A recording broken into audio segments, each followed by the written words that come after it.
Saigon, April the 30th, 8 o'clock. The last American helicopter on the roof of the American embassy prepares to lift off the last of the evacuees fleeing before the advancing communist armies. This scene, in fact every scene in this report, was filmed by a UPITN camera team who chose to remain behind in the beleaguered capital to record the final victory of the Viet Cong and North Vietnamese in South Vietnam. The American airlift only took a fraction of those who wanted to leave, and for hours after the last departure, scores of people still crowded onto the embassy roof in the vain hope of rescue. One of them was an American employer who tried to get all his staff out. I had one select man that should definitely have left. I was waiting for him. He's sitting up here now, and here we are. How do you rate the chances? Negligible now. Do you think the last ones have gone? I think they're all gone. I think these people up here are committing suicide staying up here, but what can you do? Those who failed on that last day to get a place on the helicopters and who had reason to fear the communist takeover made for the only route that still offered a chance of escape, the Saigon River. Hundreds scrambled in panic onto any boats they could reach, not caring how they got aboard or what they left behind.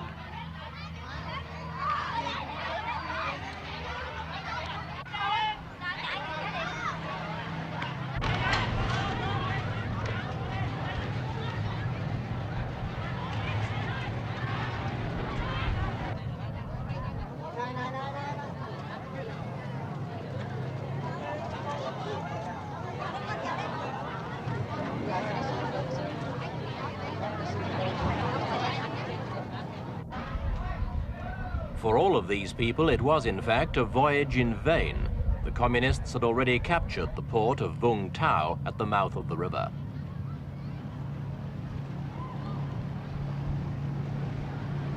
By an ironic coincidence, as the overloaded ships cast off, their passengers watched helplessly as the last flights of American helicopters passed overhead, making for the certain safety of the American fleet out in the South China Sea.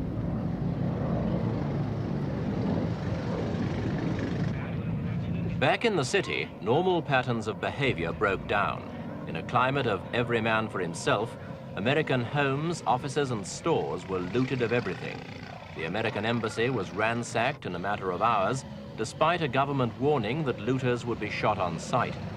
What wasn't worth taking was simply junked on the streets.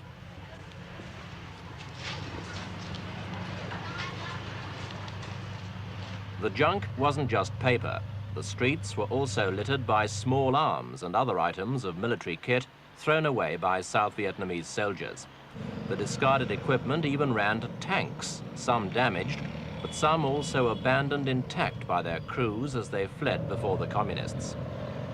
The South Vietnamese army began to disintegrate. Even the crack airborne units took off their uniforms and threw away their weapons.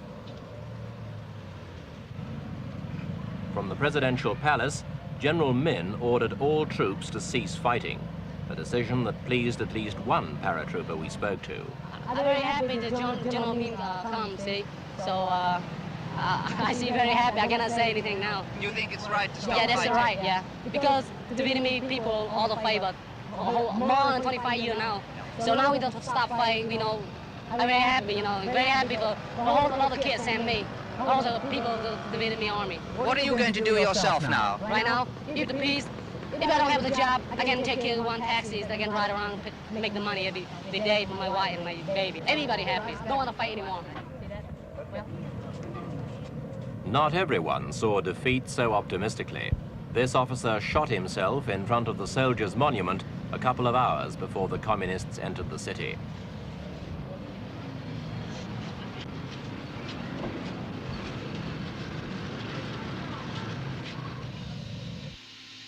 And then, shortly after midday, came the climax of 30 years of fighting. The first North Vietnamese troops entered the city, packed into trucks that flew the red and blue flag of the Communist Provisional Revolutionary Government, the PRG.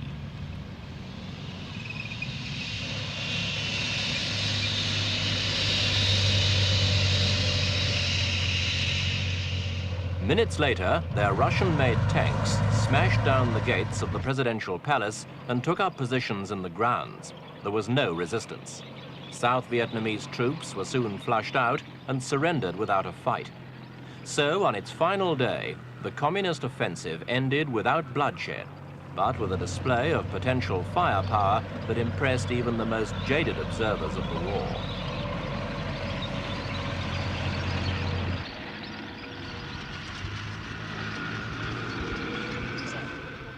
The new masters in Saigon, or Ho Chi Minh City as they called it, were clearly delighted. It had been a very disciplined arrival, the result of careful and detailed planning in which every unit knew precisely where to go and what to do, and it had all gone without a hitch.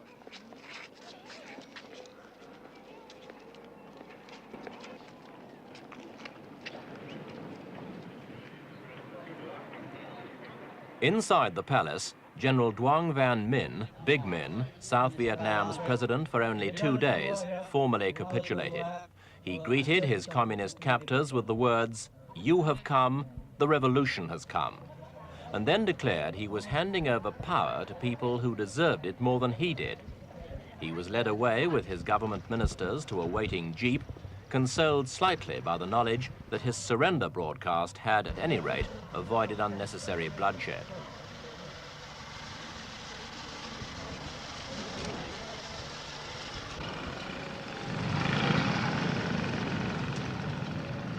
For the rest of the day, North Vietnamese and Viet Cong troops marched steadily into Saigon, hardened regulars in jungle battle dress, some pushing bikes, others in the more casual uniforms of guerrilla fighters. They were a disciplined force. Among the thousands who arrived, there wasn't a single reported case of theft, drunkenness, rape, or shooting.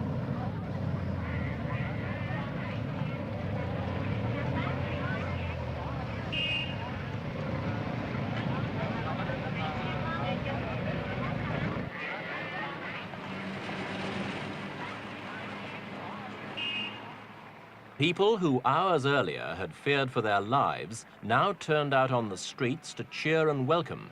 The sense of relief in Saigon was almost tangible.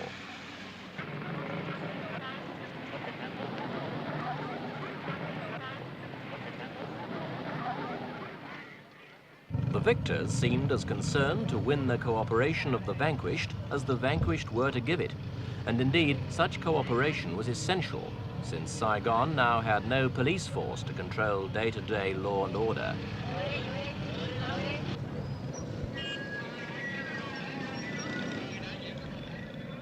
The relaxing of tension made for an almost holiday atmosphere as the celebrations of victory got underway.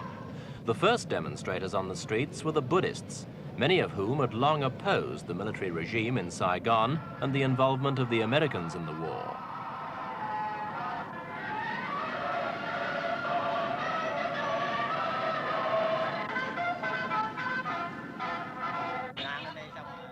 Other groups soon followed, and the city returned almost to normal within 48 hours. The new rulers issued warnings that looters would be shot, and the lawlessness of the last days of South Vietnam ceased immediately.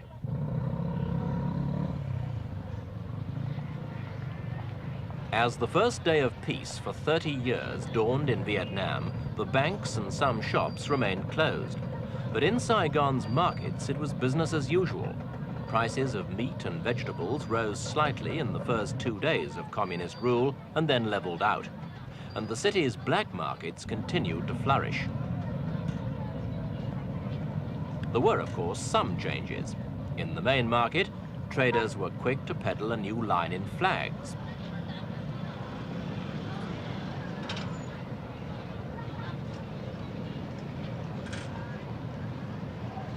With virtually every building and home being decorated for the forthcoming victory celebrations, demand was brisk for the red banner with the yellow star, the national flag of North Vietnam.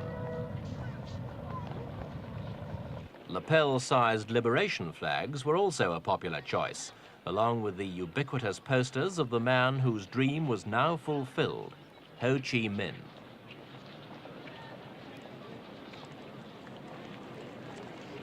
Though there were few immediate supply problems, the long-term future is not so secure. Saigon may, for example, become a city of bicycles like Hanoi and Peking. Petrol is scarce and costs the equivalent of up to $10 a gallon on the black market. Since nearly all South Vietnam's needs were previously met and paid for by the Americans, fuel is certain to become even more scarce and expensive, and it can't be long before most of Saigon's Hondas are driven off the streets.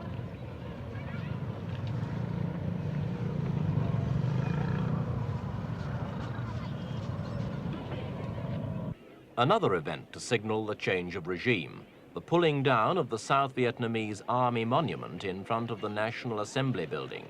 It was never a popular statue with the people of Saigon. The cynics used to say it showed an American soldier pushing his South Vietnamese counterpart in front of him into battle. Its destruction was ordered by the new city government, and scores of people turned out to chip away at the two huge cement figures.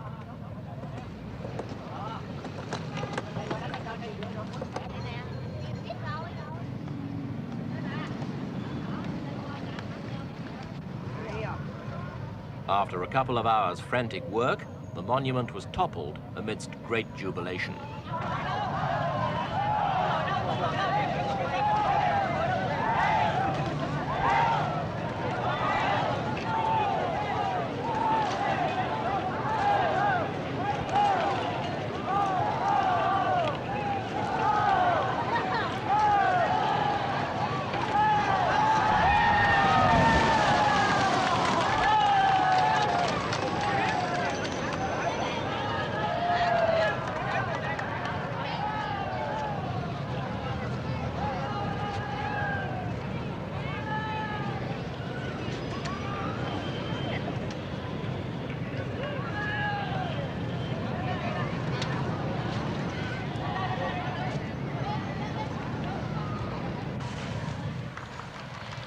Two weeks after the communist takeover, some schools reopened. At this one, a black uniformed communist cadre began the first course in what's officially called re-education. Crowded round her were the students who would later reenact the liberation of the South in what's become the traditional communist propaganda play, the Americans and their evil reactionary allies against the People's Revolutionary Forces.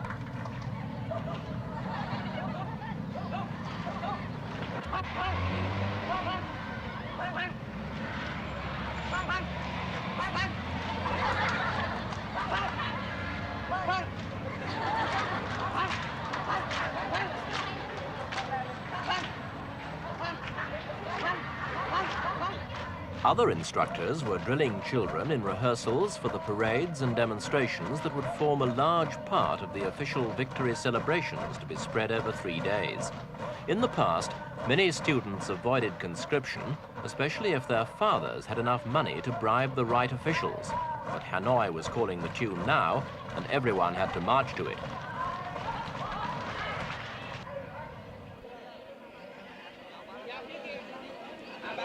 The first appearance of the new authorities came a week after the military takeover. From the balcony of the presidential palace, members of Saigon's Military Management Committee addressed a mass rally of troops assembled to celebrate not only their own recent victory, but also the 21st anniversary of the defeat of the French at Dien Bien Phu. About 30,000 people turned out to watch.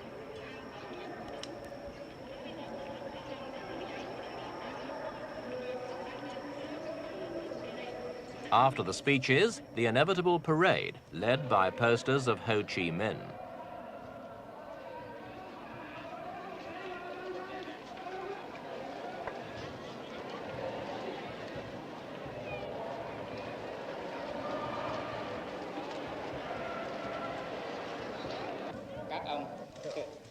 The next day, foreign journalists had the opportunity of getting to know Saigon's new leaders better when the committee's chairman, General Tran Van Tra, held a press conference.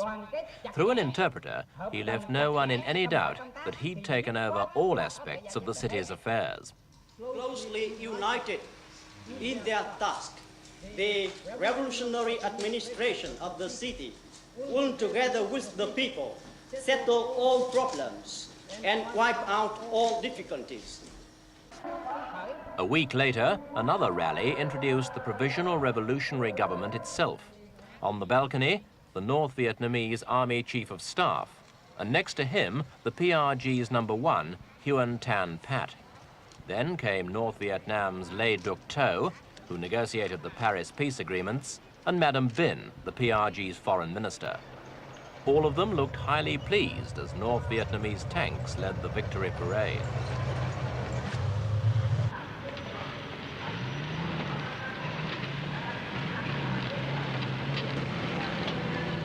A whole division of troops took part, 10,000 men.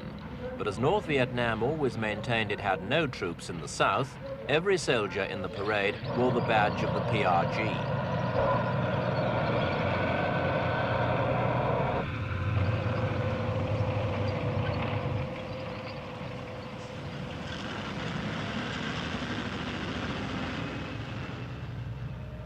As the parade of hardware went on, the overriding impression was one of finality, that the communists had established beyond all question a tight and unopposed control over the land and people that had suddenly become theirs.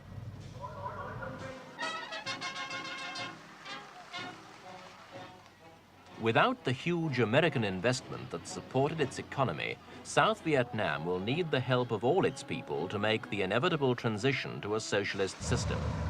And though the conquerors will brook no political opposition, they will probably hope for genuine cooperation as they move away from the art of war and towards the less spectacular but more complex art of government.